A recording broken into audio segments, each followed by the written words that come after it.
Hey YouTube, Yugioh sick here.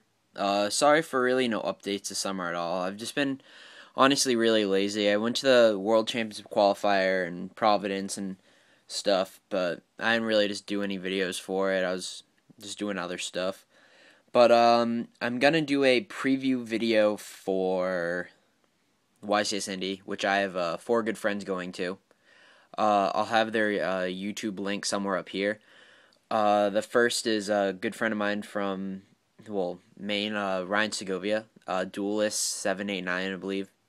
And then Paul Clark, Serious Streetborn Frog. And Joe Girlando, Yugioh Trader 101. Definitely check out all of their videos and stuff. They're all really, really good. They're like good at the game and they post good content. But first, I'm gonna show like the new cards from like the Nats, being number 39 Utopia, Grenosaur, and Gotchi guy. Definitely the two best are these two. Tour guide can make this really easily, and Utopia is really good on some. Like this has some use, but not as much. But we'll like the release of like Utopia, like in the OCG, there's a lot of Ultimate Offering kind of gadget decks. Do I think that deck would have a shot of doing well at this event? Yeah, probably, because like you can just get out three of this guy and like a Tengu or something with Ultimate Offering, and then you just kind of like that's a really good board, really hard to get around. But at the moment, without like Steel Storm Roach and some of the OCG ones, I think this deck's really sacky.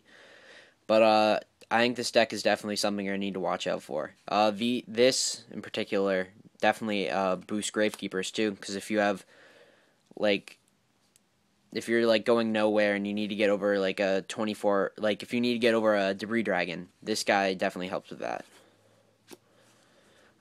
Now on to these are the decks that I think are going to be fringe playable, being Gladiator Beasts. There was a lot of Gladiator Beasts at Nats, and I don't think any of them topped. I didn't really look at the coverage, but it was more of a from rounds 1 through the end of first day was, I was playing plants and I lost to Gladiator Beast. And Blackwings. Blackwings have a really, really good TG matchup because Delta Crow is really, really good.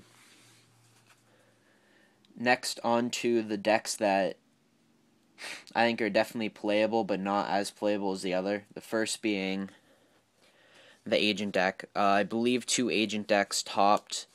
This card and this card are both ridiculously strong and overpowered. If you drop Christia against a lot of decks, they can't do anything if they don't have Dark Hole. And Hyperion is just one of the best mid-game cards in the game. I definitely expect to see some of this deck top. Next is the Six Samurais. I think this deck is honestly really, really good because you can run a lot of anti-meta cards like Dimensional Fissure and such for your plan matchup. It's got a good match against TGs and Gravekeepers.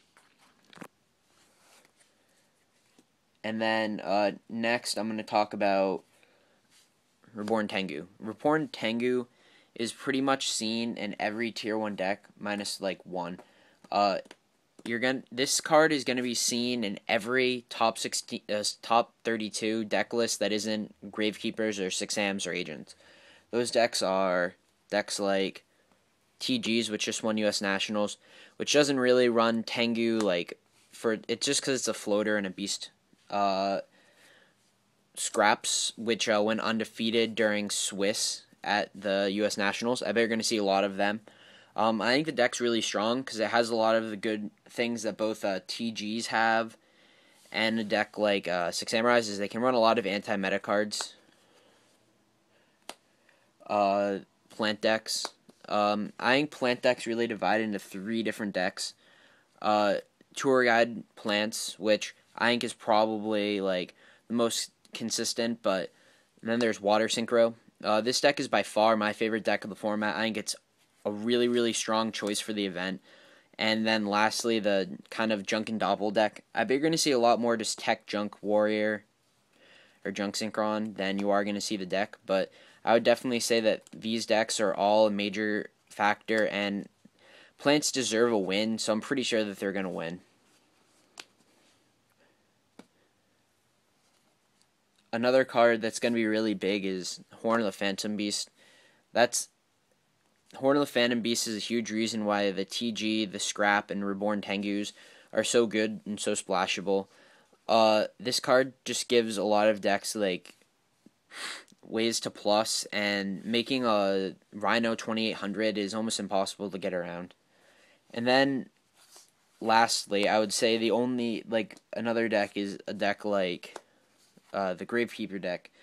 Gravekeepers, I would definitely say, are a strong choice if you want to top the event, but if I wanted to win the event, I would not be playing Gravekeepers. If I wanted to win the event, I would much more likely to be playing a deck like Water Synchro or Tour Guide Plants.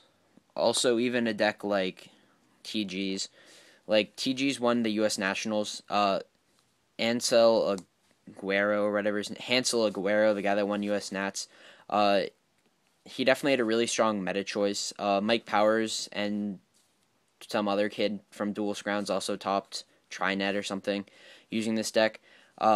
This deck is really strong because I would say that every deck that you're going to be playing is either going to be playing a card like Horn of the Phantom Beast or Reborn Tengu. Like, these are the two most played and most powerful cards of the format.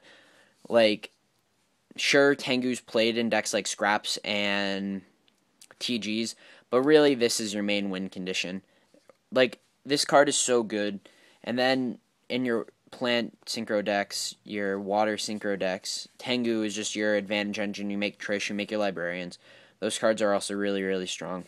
So, kind of a quick recap. There are like 10 good decks for this event. I didn't even talk about a deck like Kwaki Merus or like Stun, those kind of decks. But if going into the event, if I wanted to top, I'd be playing Gravekeepers. If I wanted to win, I'd be playing one of those two decks, being Plants or TGs. So I really hope that you enjoyed this video. I'm definitely going to be starting to post more regularly, like trade binders and strategy videos. And I'll hope to have like pack openings from the Generation 4 sneak this weekend. So definitely rate, comment, and subscribe, and look forward to a lot of content in the future.